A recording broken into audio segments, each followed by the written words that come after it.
So I'm a new convert to the Catholic Church, and in about 98% of the time, I've loved it. But recently, in the Diocese of Charlotte, we've gotten a little bit more attention because of some changes that our bishop has been making, and I just wanted to put my thoughts out there from someone new to the church. For what it's worth, I know it's probably not worth a lot, but for what it's worth. So like I said, I attend Mass regularly in the Diocese of Charlotte, North Carolina, and yesterday I just went to the traditional Latin Mass. This might honestly be one of the last times I ever get to attend the traditional Latin Mass at this parish. I, along with many other people this past Easter, made the decision to join the Catholic Church not because it looked like the world, but because it didn't look like the world. The fact that we can see each era of the church so clearly in history, the good and the bad, is incredibly beautiful to me. It feels a lot like the Israelites' history being recorded, the good and the bad.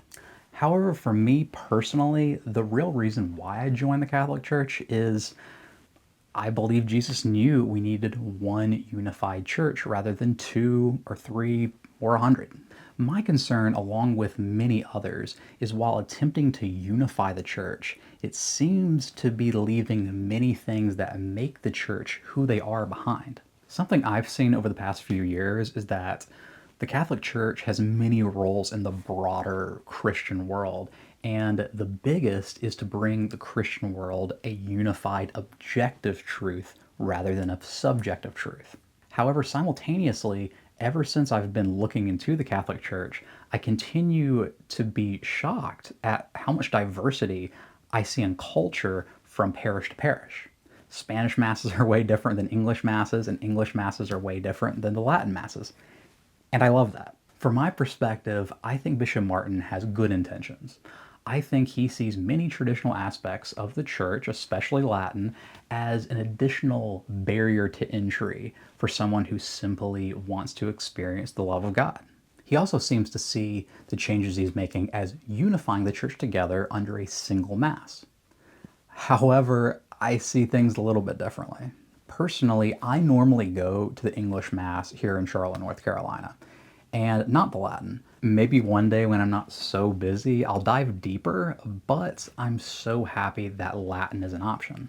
If people stopped attending the Latin Mass, I'd imagine they'd discontinue it.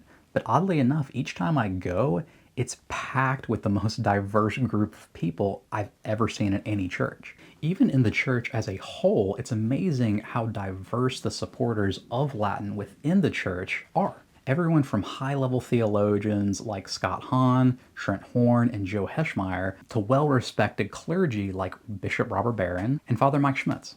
I remember in detail these past years of being on this journey going to a Greek Orthodox Divine Liturgy in Uptown Charlotte.